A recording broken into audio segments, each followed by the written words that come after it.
Hi ನಮಸ್ತೆ ಎಲ್ರಿಗೂ. ಎಲ್ಲರೂ ಹೇಗಿದ್ದೀರಾ? ಎಲ್ಲರೂ ಆರಾಮಂತ ಅಂದ್ಕೋತೇನೆ. ನಾನು ಕೂಡ ಆರಾಮಾಗಿದ್ದೇನೆ. ಇವತ್ತು ಮಾರ್ನಿಂಗ್ ಟೊಮೆಟೊ ಬಾತ್ ಮಾಡ್ಕೊಳ್ಳೋಣ ಅಂತ ಸ್ವಲ್ಪ ಸುಲಭ ವಿಧಾನದಲ್ಲಿ ಮಾಡ್ಕೊಳ್ಳೋಣ ಅಂತ ಹೇಳಿ ರೆಡಿ ಮಾಡ್ತಾಯಿದ್ದೇನೆ.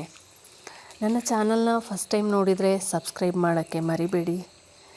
ಸಬ್ಸ್ಕ್ರೈಬ್ ಆದವರು ವಿಡಿಯೋನ ನೋಡಿ ಲೈಕ್ ಕಾಮೆಂಟ್ ಹಾಕೋದನ್ನ ಖಂಡಿತ ಮರಿಬೇಡಿ. ಈರುಳ್ಳಿ ಟೊಮೆಟೊ ಎಲ್ಲ ರೆಡಿ ಮಾಡ್ಕೊಂಡಿದ್ದೆ. ಹಾಗೆ ಸ್ವಲ್ಪ ಟೊಮೆಟೊನ ಬೇಯಿಸಿ ಜೊತೆಗೆ ಬ್ಯಾಡಗಿ ಮೆಣಸು ಬೆಳ್ಳುಳ್ಳಿನೆಲ್ಲ ಬೇಯಿಸ್ಕೊಂಡಿದ್ದೆ ಮಿಕ್ಸಿ ಮಾಡ್ಕೊಳ್ಳೋಕ್ಕೆ. ನನ್ನ ಮಕ್ಕಳಿಗಂತೂ ಈ ರೆಸಿಪಿ ತುಂಬ ಇಷ್ಟ.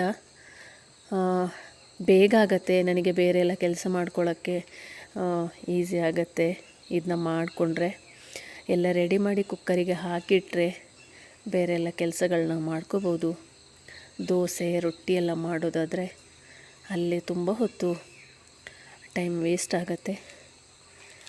ಹಾಗಾಗಿ ಇವತ್ತು ಟೊಮೆಟೊ ಬಾತ್ ಮಾಡ್ಕೊಳ್ಳೋಣ ಅಂತ ಹೇಳಿ ರೆಡಿ ಮಾಡ್ತಾಯಿದ್ದೇನೆ.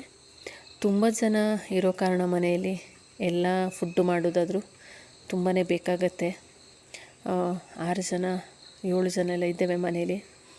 ಜೊತೆಗೆ ನಾಯಿ ಬೆಕ್ಕು ಅಂತೆಲ್ಲ ಇರುವಾಗ ಇನ್ನೊಂದು ಸ್ವಲ್ಪ ಜಾಸ್ತಿನೇ ಬೇಕು. ಹಾಗಾಗಿ ಮಾಡ್ಕೋತಿದ್ದೇನೆ. ಸ್ವಲ್ಪ ಹಿರಿಯರೆಲ್ಲ ಮನೆಯಲ್ಲಿದ್ದಾಗ ಈ ಥರ ಫುಡ್ಡು ಯಾವಾಗಲೂ ಮಾಡಿದರೆ ಇಷ್ಟ ಆಗಲ್ಲ ಅವರಿಗೆ. ಅವರೆಲ್ಲ ರೊಟ್ಟಿ ದೋಸೆ ಈ ಥರ ಎಲ್ಲ, ಅದು ದೋಸೆಗಿಂತ ಜಾಸ್ತಿ ರೊಟ್ಟಿನೇ. ಕೊಡಗಲ್ಲಿ ಆಲ್ಮೋಸ್ಟ್ 7 ಡೇಸ್ ರೊಟ್ಟಿ ಮಾಡಿದರೂ ಬೇಜಾರಾಗಲ್ಲ ಯಾರಿಗೆ ಸಹ. ಹಾಗಾಗಿ ಮನೇಲಿ ನಾನು ವೀಕ್ಲಿ 3-4 ಡೇಸ್ ರೊಟ್ಟಿನೇ ಮಾಡ್ತೇನೆ. ರೊಟ್ಟಿ ತಿಂದರೆ ಯಾರಿಗೂ ಬೇಜಾರಾಗಲ್ಲ ನಮ್ಮ ಮನೆಯಲ್ಲಿ. ಹಾಗಾಗಿ ಇವತ್ತು ಸ್ವಲ್ಪ ಹೂವಿನ ಗಿಡ ಕೆಲಸ ಮಾಡೋಣ. ಸ್ವಲ್ಪ ಬ್ಯಾಗ್ ತಂದಿದೆ, ಗ್ರೋ ಬ್ಯಾಗ್ ತುಂಬಿಸಿ ಮಣ್ಣು ತುಂಬಿಸಿ ಇಡೋಣ ಅಂತ ಹೇಳಿ ಕೆಲಸ ಮಾಡ್ತಿದ್ದೇನೆ. ಈ ಸಲ ಸ್ವಲ್ಪ ಡಿಫ್ರೆಂಟಾಗಿ ಮಣ್ಣು ತುಂಬಿಸ್ತಾ ಇದ್ದೇನೆ. ಇದು ಮಣ್ಣು ತಂದು ಹಾಕಿದೆ. ಅದಕ್ಕೆ ಒಂದು ಕುಕ್ಕೆ ಸೆಗಣಿ ಹುಡಿ ಇತ್ತು.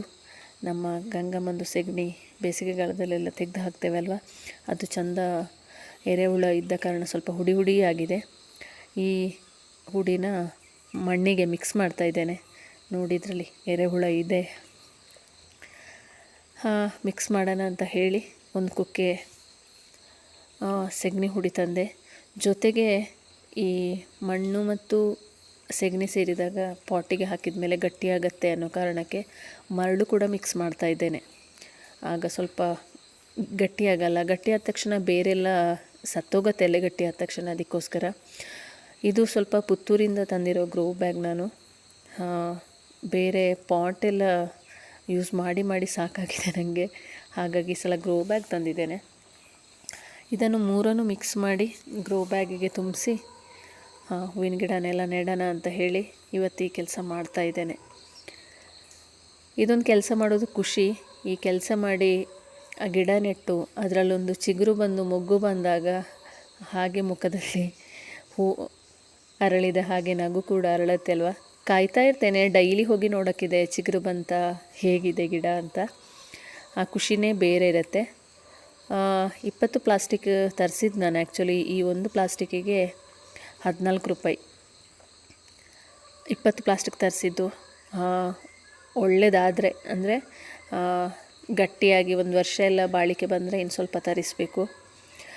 ಹೂವಿನ ಗಿಡನ ಸ್ವಲ್ಪ ಬೇರೆ ಕಡೆಯಿಂದ ತಂದಿದ್ದೆ. ಸ್ವಲ್ಪ ನಮ್ಮ ಮನೇಲೆ ಇದ್ದಿದ್ದನ್ನ ಕಟ್ ಮಾಡಿ ನೆಟ್ಟಿದ್ದೆ.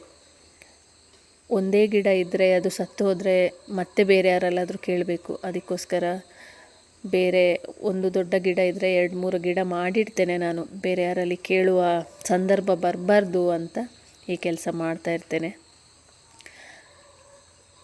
ಇದು ಗುಲಾಬಿ ಗಿಡಗಳೇ ಜಾಸ್ತಿ ಇದೆ. ಹಾಗಾಗಿ ಗುಲಾಬಿ ಗಿಡನೇ ಈ ಸಲ ಜಾಸ್ತಿ ಆಗ್ತದ ಅಂತ ಕಾಣ್ತದೆ. ಇಷ್ಟೆಲ್ಲ ಗಿಡ ನೆಟ್ಟು ಕೊನೆಗೆ ನೋಡಿ ಈ ಥರ ಹೂವಾದಾಗ ನೋಡೋಕ್ಕೆ ಎಷ್ಟು ಖುಷಿಯಾಗತ್ತೆ.